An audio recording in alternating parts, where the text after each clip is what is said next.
Okay guys, so remember how yesterday we talked about that 5-number summary? Well, we have a visual display of the 5-number summary, and that's what our lesson is on 12-3. So yeah, we're skipping into chapter 12 for a lesson, and we're going to talk about box plots. And today's date is 5/17/19. Okay, so what the heck is a box plot? Let's define that out. So box plot is also known as a box and whisker plot. Oops. Box and whisker plot. Okay, and you'll see when we draw why they call it that. So box plot, it uses a number line to show the spread of data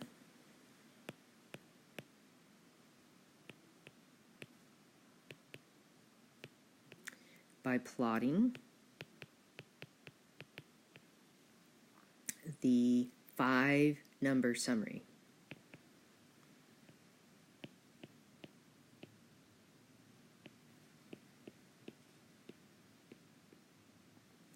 Okay, and that 5-number summary, remember, it includes the median, quartile 1,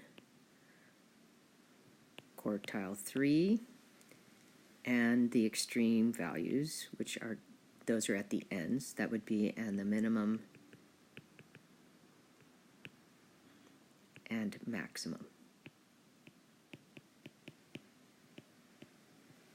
Okay, values. So those are the five things that we're going to be plotting. So to describe the box, it's going to be in the center of your data, and it starts with quartile 1,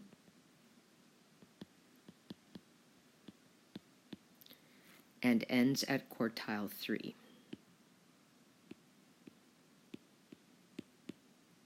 Okay, and then you're going to draw vertical lines through quartile 1, quartile 3, and the median. So the median will be inside the box. Okay, and then connect the connect, starts with a C, thank you very much. Connect the vertical lines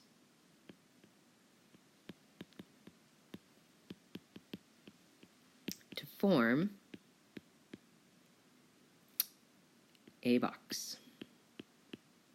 Okay, so what do they mean by whiskers? Well, remember we have those minimum, maximum, extreme values. Okay, so they come out from the box. Now that's what people call, or used to call, the whiskers. I guess they still call it, they just don't name the box plot of the box and whisker plot anymore. So the whiskers, they go from the minimum, so on the far left, to quartile 1, and from quartile 3 to the maximum, which makes sense. Okay. Now, it's possible to have outliers, but if we have an extreme outlier, then we can, and we've done our math on it, take the interquartile range, multiply by 1.5, add it to quartile 3, and if we have a number beyond that, that's an outlier. Or if we take that interquartile range times 1.5 and subtract that from quartile 1, and we have numbers smaller than that, then we have an outlier. So sometimes we still want people to see that that number exists, but we don't include it in the box plot. So what I see sometimes with outliers is that it's drawn as a point,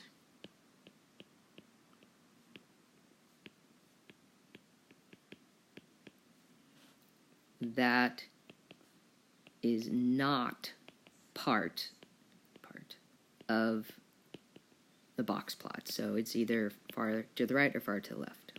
Okay? So let's go ahead and draw a picture of a particular set of data.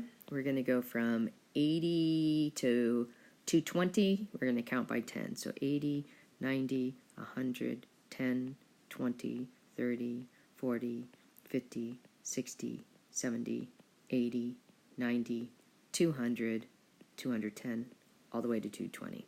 So I'm going to do every other number. 120, 140, 160, 180, 200, 220, and I'm just going to plot in some points. So let's have a point at 90, let's have a point at 120. So that would be your quartile 1. The one at 90 is your minimum. And then let's put another one at 160. So that's going to be the median of the data. Let's go to 200.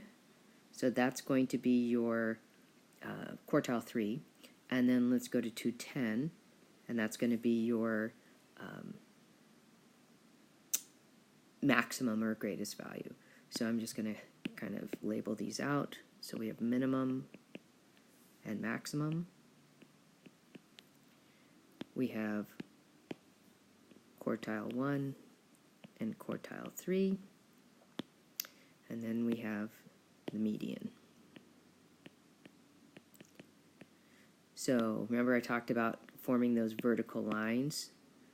Quartile 1, median, quartile 3, and then we connect them up to make a box. Notice I am not touching the graph at all. I'm not on the number line, I'm above it. I'm always above it.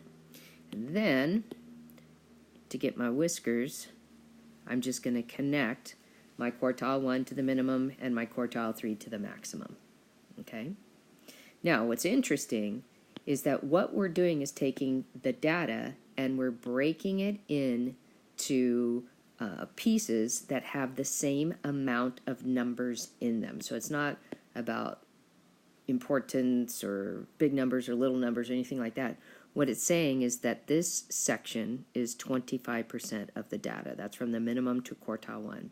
From quartile 1 to the median is another 25% of the data. So I'm just going to draw some lines here. And then from the median to the quartile 3, that's another 25% of the data. And from the quartile 3 to the maximum is another 25% of the data. So you might say, well, how come I have some big sections and some small sections? Everything is dependent upon the range. Remember, this is all about variation, the range of the numbers that are in that section. So if the range is large, my drawing is going to be large. That section is going to look large. If my section is small, then that means my range is all small, so that the numbers are closer together. So I'm going to go ahead and write that on the next screen, which would still be on the first page for me. So if each quartile represents 25% of the data,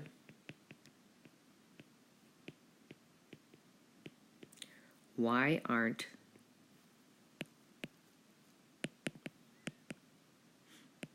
those quartiles, so each of those 25% sections, all the same length?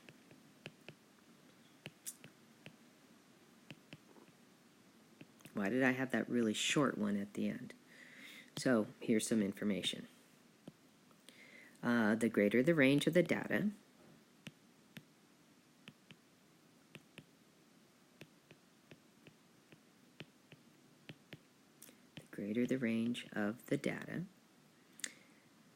the greater the length of that quartile. Hello, jumped my gun. The greater the length of that quartile. So I know it sounds kind of strange that we're talking about quartiles in two different ways. We have a location that's called quartile 1, quartile 2, quartile 3, but then we're also talking about that whole section is called a quartile because it's a quarter of the data, okay? And conversely, the smaller the range,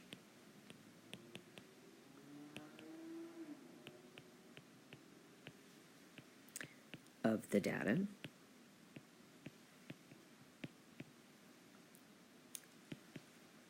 the shorter the length of the quartile, of that quartile.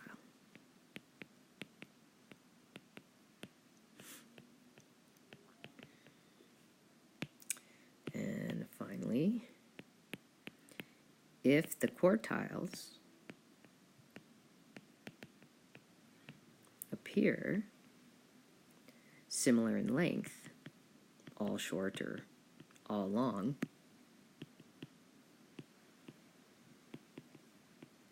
then the ranges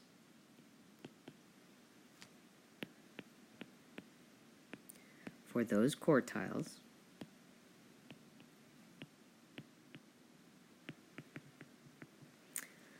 would be similar. They don't have to be identical, but they have to be close to each other. Okay, so what we're going to do is do one example and call it a day. So let's go ahead and get on to the next page. The directions are going to ask us to draw a box plot of the car speed data, and then we're going to go step by step. What does that be? And then they're going to ask us some questions, okay? So draw a box plot. Oops, forgot the word box. Draw a box plot of the car speed data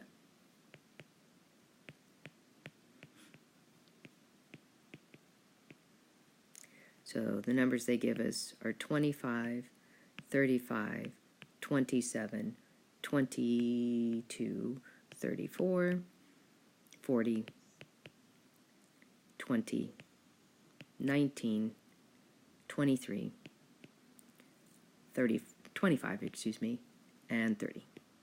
So first things first, we're going to have to take these pieces of data and we're going to have to rearrange them in least to greatest order, because remember that's how median's done. So we have 20s, 30s, 40s, and teens. So we're going to write 19 first, check it off.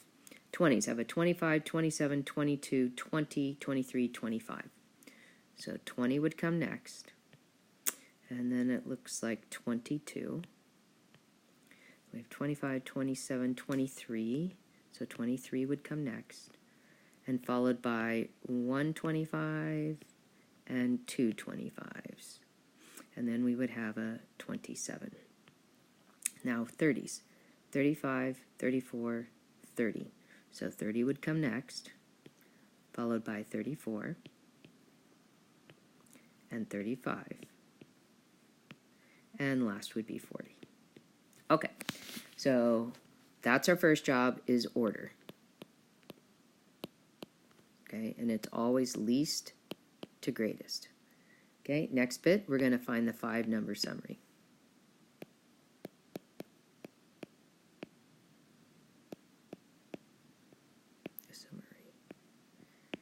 So we have a minimum, mix, oh my goodness, minimum, which equals 19, and we have a maximum, which equals 40. Then we're going to find our median, and our median, let's see, we've got 1, 2, 3, 4, 5, 6, 7, 8, 9, 10, 11 numbers. So if I go to the 6th number, 1, 2, 3, 4, 5, 6. There's 1, 2, 3, 4, 5 numbers in front of it, and 1, 2, 3, 4, 5 numbers after it. So that's my median. Okay? Then I'm going to look for quartile 1. So I'm going to look for the middle of the first half since I have 5 pieces of data. The third number, we'll break it in half. Notice I have 2 digits or 2 numbers in front of it and 2 numbers after it. So that's 22. And then we're going to do quartile 3. Remember, median is called quartile 2, but we usually just call it median. And again, halfway across 5 would be the third number. And so we get to 34. And again, what you should notice is that each one of these sections has 2 numbers in it. Okay, awesome. All right, next we're going to draw our number line. And to do that, I'm going to do my range. And I'm going to look at my range and see what it is. So the maximum take away the minimum. And that's going to help me figure out what I should count by. I need to get 21 numbers across. So I think counting by 2s is going to be a good, because I want about 10 tick marks. So count by 2s. So I'm going to draw my number line. And we're going to start at 18. It's got to go below that. So 18, 20, 22, 24, 26, 28, 30, 32, 34, 36, 38, 40, and I can stop at 42. Works for me, okay? So we have 18, 20, 22, 24, 26, 28, 30, 32, 34, 36, 38, 40, and 42. And then we're just going to plot these. So 19 would be halfway between 18 and 20. 40, that's an easy one. Quartile 1 is going to be at 22. Make them a little bit larger. And then we've got the median is going to be at 25, so halfway between 24 and 26. And then we've got quartile 3 is at 34. So what I'm going to do is I'm going to draw vertical lines through the 3 medians, connect them up to form my box, and then I'm going to connect to the extreme values to have my whiskers. Okay, so this is all about car speed. Now, let's answer some questions about what we have. So make sure that we have a title. So this is important to include a title, okay?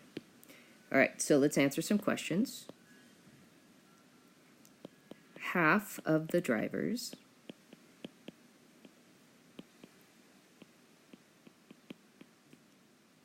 were driving faster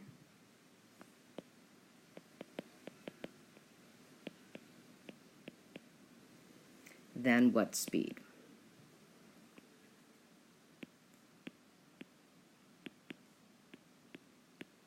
So we look at our box plot, and the halfway point is going to be the median, which is that line inside the box, okay?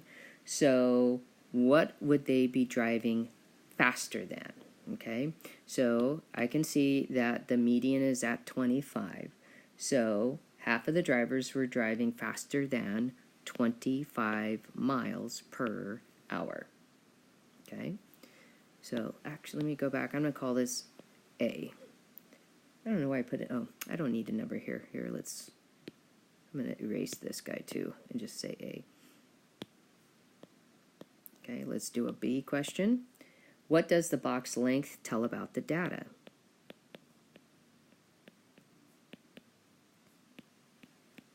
Box's length tell about the data.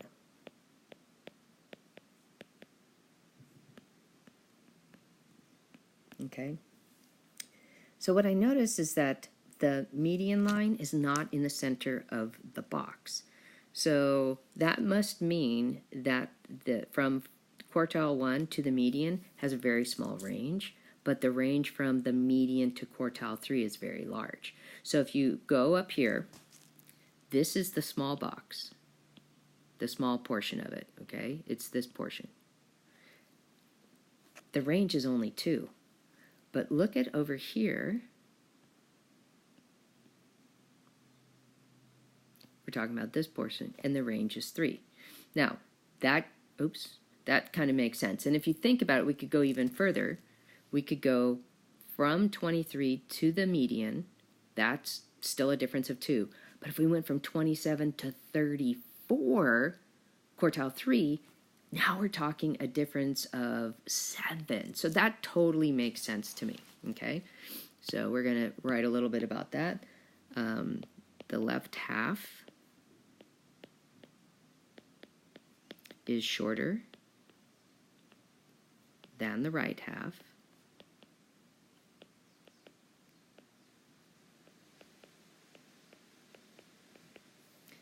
This means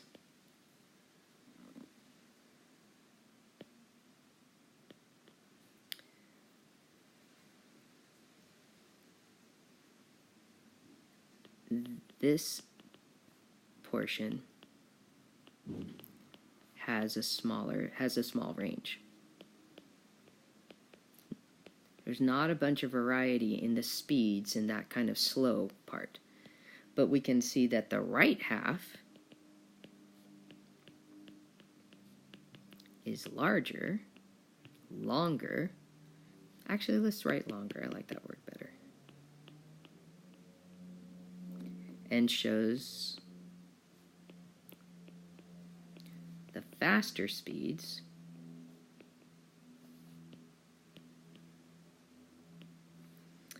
are more spread out. So conservative are more spread out. So as people go slower, they tend to kind of go a constant slower speed. But as people are starting to go faster, now they are starting to spread out. You know, they're a little bit more erratic. Last question. What percent of drivers were driving faster than 35 miles or 34 miles per hour?